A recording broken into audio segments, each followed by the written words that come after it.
Okay guys, so it's Sunday and that's the time I like to sit down and plan my week.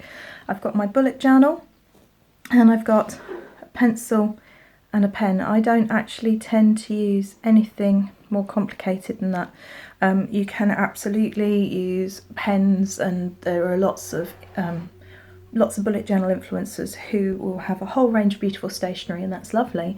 But for me, primarily my function is, or the purpose of my bullet journal is functionality. Now, my bullet journal works for me. You can see here that I've got a list here of things that I do around the house each week. I was using my normal bullet journal set out to do that. However, it was taking up way too much room. You can see Tuesdays crept right into the weekend space there with things that I needed to do. So this actually wasn't working for me. So I'm going to carry on using my weekly spread to organise my main tasks, bullet journal style, but I have started using a double page spread for the start of each week for my, what I call my Hinch list. I am a fan of Sophie Hinch, who is the Hincher. I just find she makes it fun, and we can all do with chores being made fun.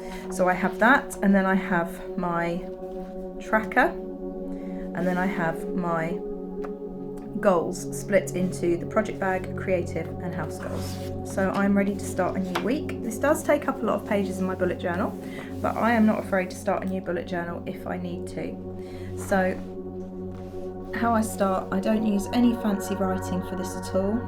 It's purely functional. Weekly Hinch list. So I separate it into rooms first of all, and these are tasks that I do every single week without fail, generally on a Monday. My 20 thing fling that you can see here is actually from Fly Lady, who is an American tidying guru. I discovered her years ago when I was teaching and I had no time to do the housework. And a 20 thing fling boogie is where you put a piece of music on and you try and find 20 things that either belong in other places and you restore them to those places, or you find things that belong in the trash and you fling them in the trash or recycling, or you find things to donate. And if you do that each week, 20 things generally help keep on top of your rubbish. Also, new for this week, because I'm trying to build in more things, is hotspots.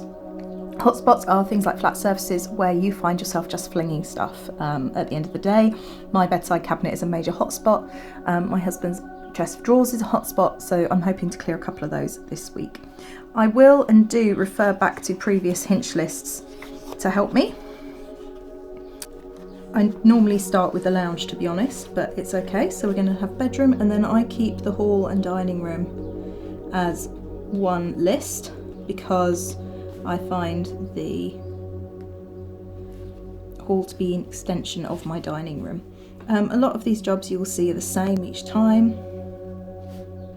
I have 2 hotspots by the door, which is the shoe area, and the dining room table. Things just get flung as we walk past, and they get put there out of the way when we need other spaces for other things. A ruler for my boxes, I'm keeping it quite organic looking, and I'm using block capitals for my titles and normal font for my list. Another area that I count as one is the stairs and upstairs landing. Again, hotspot is a huge thing here. My stairs are a place, like in most homes, where things just get flung ready to be taken upstairs, and then you spend the rest of the day just walking past them time after time. Okay, and then we've got the bathroom. Some of these I do every day, so piling the toilet I do every day. And then we move on to the kitchen. I cleaned the oven last week, so this week I'm cleaning the fridge. It's the summer, so I am trying to do more in the garden. So these are, some of them are weekly, some of them are sort of once in a lifetime. So if we could look at last week, I had to order a garden arch and assemble it for the roses over my gate, and I had to weed Lara's garden, so they don't need doing every week. And then we've got general maintenance. for the house. There's nothing really at the moment there that needs doing because I did a lot of it last week. I'll clean the hoover. I cleaned the gutters, paid for the garden bin. We also got the gutters cleaned, so that was all done. So I'm going to clean the hoover. This might seem a bit excessive using 6 pages for a week, but I've got my tracker. As you can see, I didn't really use that last week, so I'm going to go do a different style this week. And then I've got goals for the week.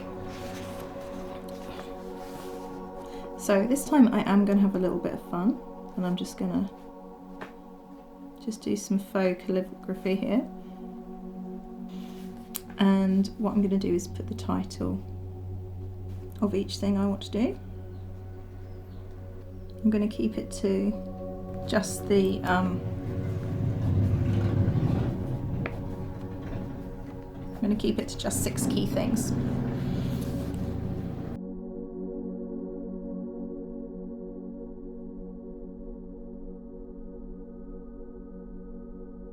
So there's only 2 weeks left, but I will do this for the month next time.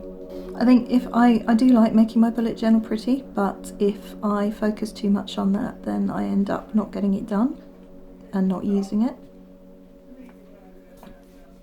I think the opportunity to make it pretty is a bonus rather than necessity, although I know some people might actually prefer to have a pretty bullet journal.